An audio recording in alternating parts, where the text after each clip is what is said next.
Lately, it has come to my attention that quite a few people in Deadlock have zero idea how to macro properly.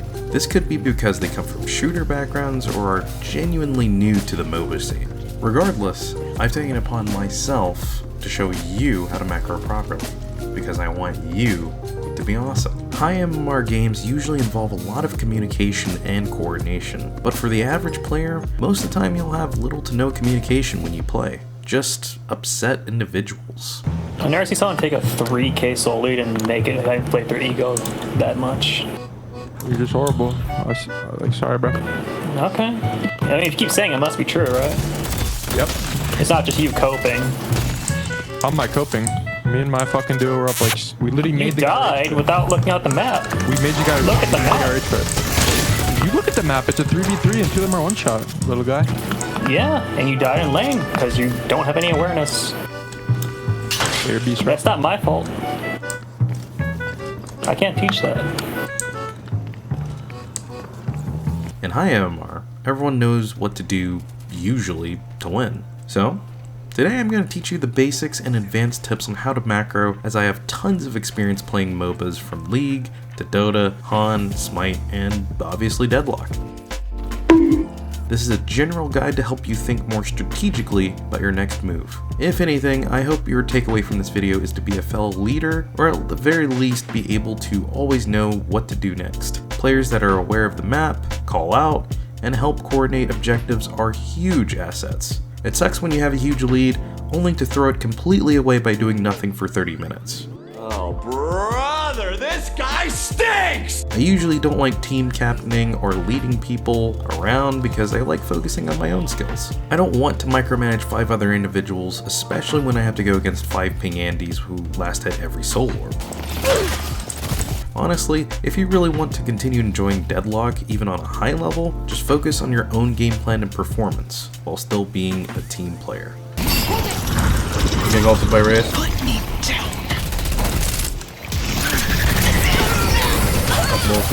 Wow! Incredible! You outplayed them. Let's get started on 6 quick tips. Then we'll talk about what to do throughout each stage of the game. Number 1, look at your map. Pay attention to this thing at all times. This is your lifeline when it comes to deciding what to do next. Number 2, don't take fights you don't need to take. This is simple. When you overextend, you end up dying needlessly without getting anything in return. You need to make good trades in Deadlock in order to win. Number 3, don't wait for the late game to get things done. Everything important happens in the mid game. Don't wait until everyone has 50k souls to decide on what you should do next. Be proactive and win fights early in order to beat out late game heavy teams. Number 4, always look at your enemy's items. This is important in order to get a read on your enemy's playstyle. Are they greedy? Are they squishy? Are they going for a burst spirit build or a bullet build? It's also important to note if someone has unstoppable, so it will help you plan ahead. Number 5, keep tabs on everyone's souls. Net worth is important. If someone is strong, you'll know. If someone is weak, you'll know. If you're behind, Yours belongs to me. Number 6, capitalize on net worth and take fights when you're ahead. Take good fights that win you objectives and understand how to put your net worth to use. Even if you're super ahead on souls, it doesn't mean much if you don't pressure the map with it. Alright, that's all the tips. Now let's incorporate what we should be doing throughout each stage of the game in Deadlock.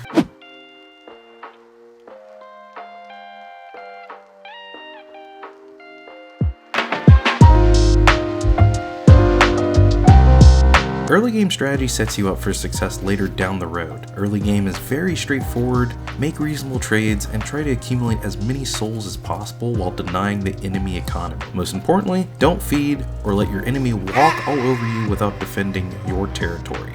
Roaming is very helpful, so make use of your speed boost on zip lines. But know that the trade-off is if you die in lane, it'll be that much more punishing when you get back. Roaming is a gamble and doesn't always pay off, so the safe bet is always at least be present at your tower so you can collect souls. When you're winning, you might want to decide to take enemy jungle camps for an extra advantage. In this position, you can even consider roaming without losing too much economy. When you're even, just play it safe and go back to step 1. Don't overextend, go for efficient trades, and make sure to make calls. When you're behind, buy survivability, ask for a lane swap, or just stall out until you back into your walker. There will be times like this. It's normal. Bad matchups happen, so don't stress it. Understanding how to stop the bleeding is more important than finding a lead. The best you can do is deny as much as possible without overextending. There's not a lot you can do when you're being ganked outside of knowledge beforehand, but playing more towards your walker early in the off chance that you'll be dove is always a safe bet. Do make sure to call missing.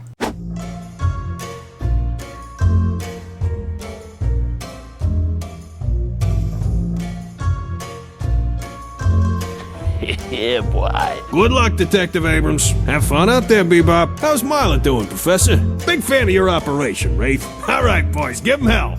You can spend Daddy's money here whenever you want. Lady, I'm trying here.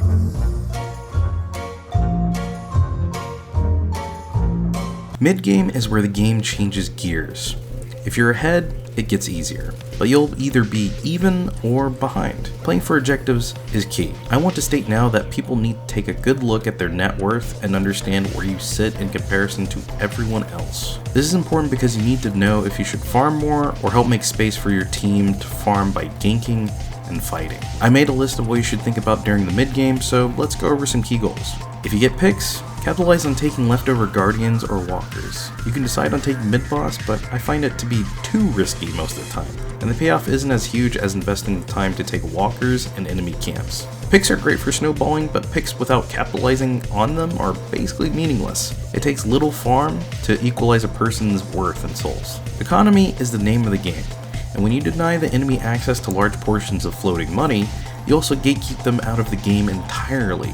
You can choke out an enemy team that's late game focused by effectively taking out all of their outer structures. Taking quick skirmishes, denying camps, securing soul arms enable you to win without much of a struggle later. Analyze everyone's net worth and see how far behind or ahead you are. Split pushing is necessary when the enemy team is deathballing to secure objectives or kills. Deathballing is punished by split pushing. Split pushing is punished by ganking. And farming is punished by deathballing. It's totally fine as long as you're aware of the map at all times, and ideally the enemy team sends someone to match you pushing. Splitting too much is a problem, however, as it leaves your team with one less player for crucial team fights. If you're very behind, you might have to split no matter what, especially if you're a late game hero. It's the only answer you may have if you need souls. Dying after taking objectives is a totally valid trade. What to do when you're playing versus split?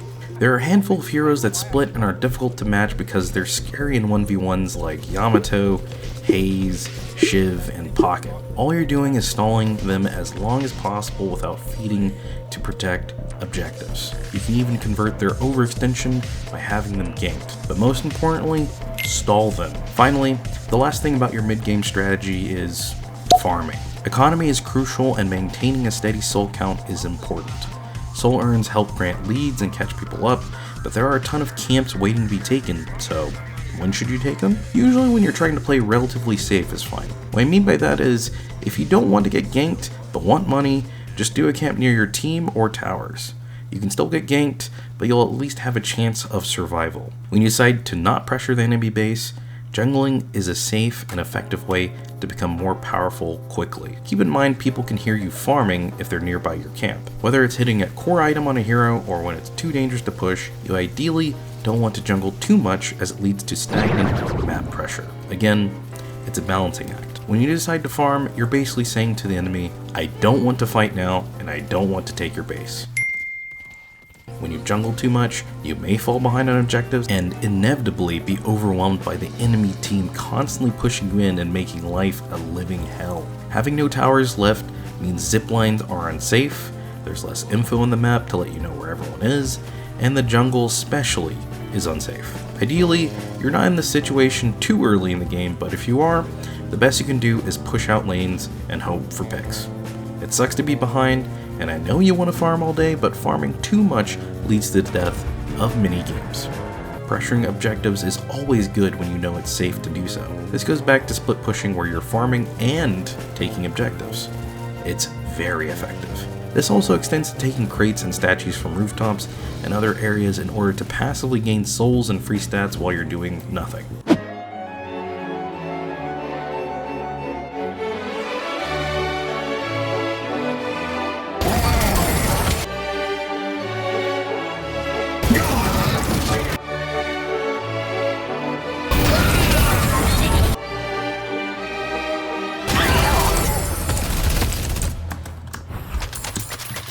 Late game is both good and bad depending on your comp. It's good because certain characters scale better after accumulating a certain amount of souls, and it's also bad because fights are even more chaotic and more of a dice roll as to who comes out on top. Characters like Haze and Yamato can delete teams and become extremely problematic at this stage, as they have the potential to take out more than one person at a time. You genuinely do not want to get to this stage unless you have heroes who can capitalize on late game strength effectively. Late game can flip any team's game over from winning to losing, and vice versa, because of how fights are handled. Honestly, the most important thing during the late game is forcing the enemy into a tight spot. And what I mean by that is doing objectives like mid-boss to force people to come to you, otherwise they lose anyway. You can strategize working around mid-boss by baiting it, as everyone can hear the sound when the boss reaches 50%. And then bail, or you can just straight up take it. Either way, forcing an objective that might guarantee your victory is important for breaking stalemates. Forcing shrines is important now because you want to centralize the enemy into one place. When you do this, you're basically choking the enemy on farm and forcing enemy to commit to a fight or lose. At this point, Jesus takes the wheel, and micro and good coordination is what you'll need. Getting picks is extremely crucial as the game state is volatile at this stage. Long death timers could easily win you the game. There's not a whole lot to think about during the late game besides map info. Just make sure everything is pushed out to help you decide on what to do next. At some point, you'll find someone out of position at a jungle camp because people need souls. I hope this video helped you understand some core principles about how to macro in Deadlock, because it bothers me that there are a ton of people who drag on games to the 80-minute mark. In high MMR, games don't last very long because they incorporate objective focus all the time, and that's where you should be. Treat Deadlock like chess. Everyone plays an important role, and using strategies and the map to your advantage is key to consistently winning. Teams that lose often fail because of a lack of communication and macro focus. Sure, you can shoot, but winning the war is more important. That's all I have for today. If you want to see more guides like this, feel free to like, comment, and subscribe, and let me know what you want to see next. Thank you for your time, and as always, see you around.